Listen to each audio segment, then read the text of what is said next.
Okay, well, welcome to the lesson plan.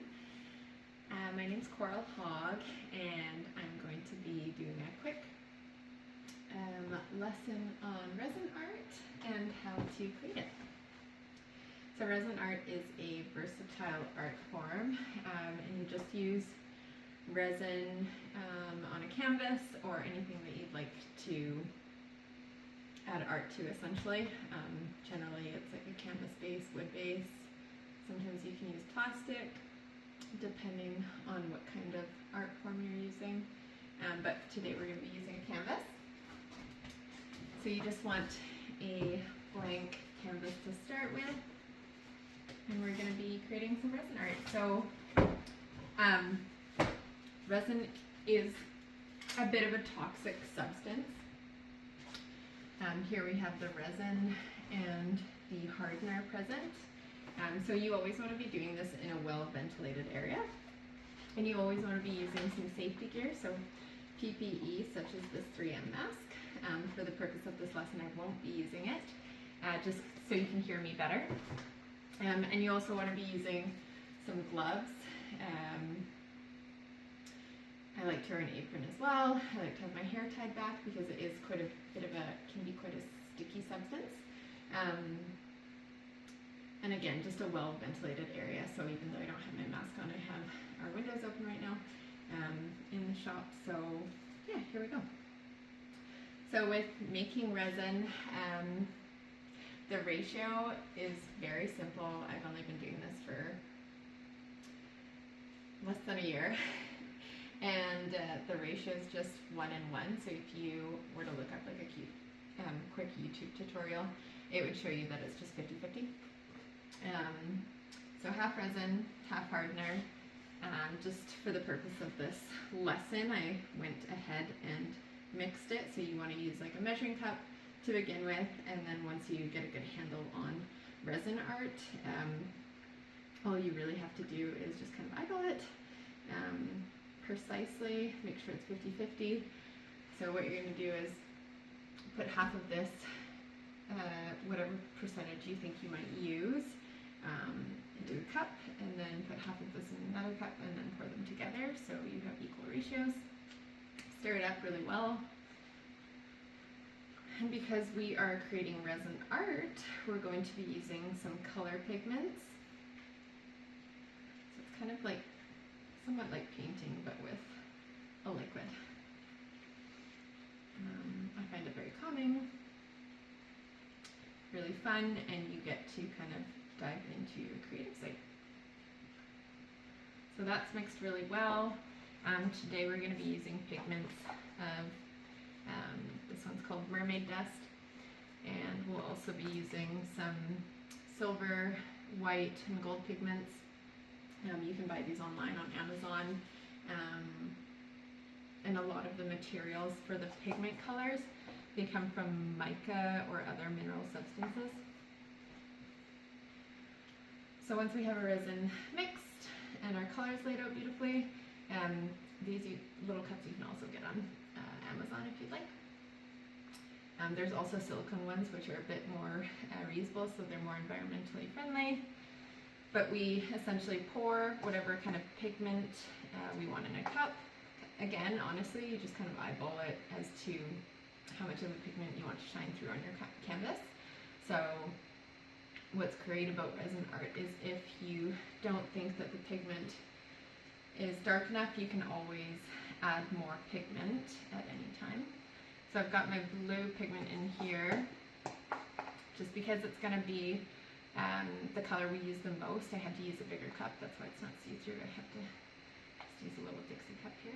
And we're going to pour a resin art in, or sorry, pour a resin in. Okay.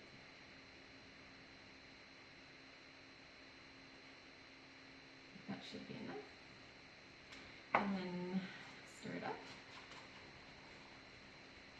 Let me add a little bit more, because it is our base color we're going to be using.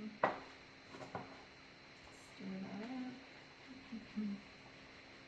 You want to stir it until you don't see any powder or clumps in there.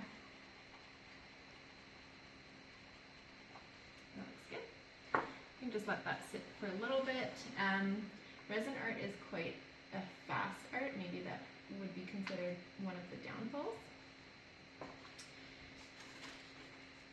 But as long as you're stirring the liquid, it won't harden right away. It takes quite a few hours to harden actually. So again, I'm just putting my resin in there. I really advise that you use a mask, even if it's just a flimsy mask cover, because this is a bit of a toxic substance. You don't really want it on your skin. And even the pigments, if you don't really want to breathe that in either, because mica is not necessarily the best substance you want to breathe in. Okay, so again, just an easy one. So these are called our accent resin colors or pigments. Stir that up until there's no powder showing, clumps in there.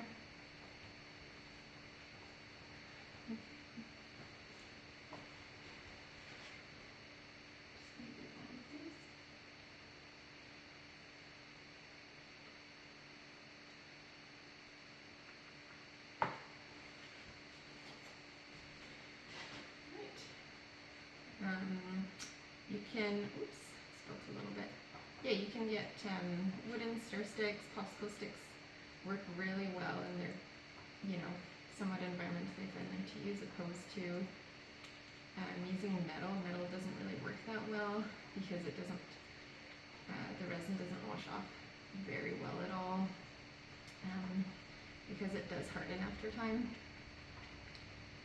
I just like to use wood, and then I throw out the sticks afterwards.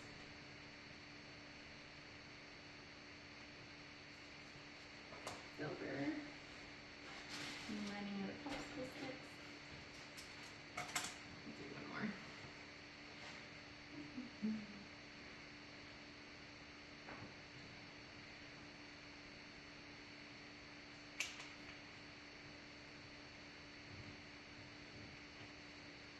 Okay. And now what we're gonna want to do is just pour our resin. Again, this is quite a bit of a free-form art form. So we've got our color. Just gonna mix it up again. It's nice and not clumpy. And honestly, just kind of free-form the design that you want to showcase. So I want the base of it to be blue.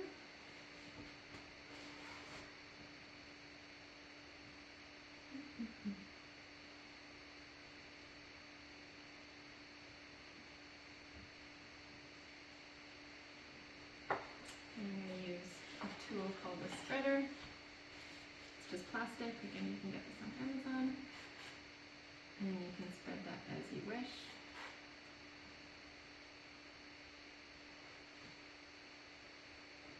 It spreads really nicely. It's kind of like a thin glue.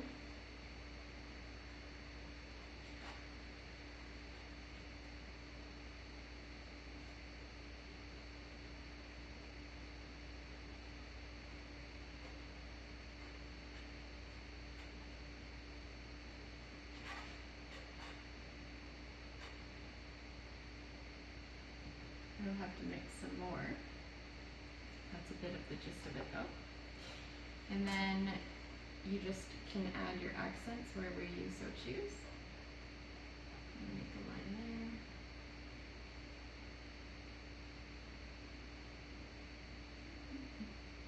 there. Resin is pretty forgiving as well. You can always pour over colors to some extent or mix them if you don't exactly like the pigments you're getting. And at the end of the day, once it hardens, you can always just paint over it and redo it if you don't like it. So it's a really fun art form. I'm going to go ahead and finish this and I'll show you guys the final touches, but essentially you're going to pour your colors, let it set. You also have the option to use a heat gun, which the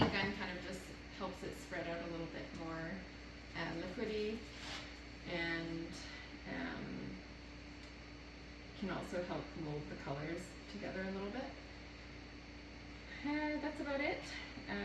Once this is done, you always want to ensure you lift up your piece of art so the resin does not stick onto the base that you're using, whether it's a table, plastic underneath, or whatever. So once you're done, spreading your colors, lift it up, and then it takes about, I would say, 8 to 10 hours to dry.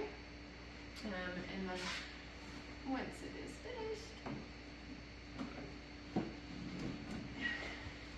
final touch just kind of looks at something like this. So I used red, gold, silver, and white for this one. It turned out really beautifully. Yeah, so it's a pretty fun art form, and I hope you guys enjoyed that. Thank you.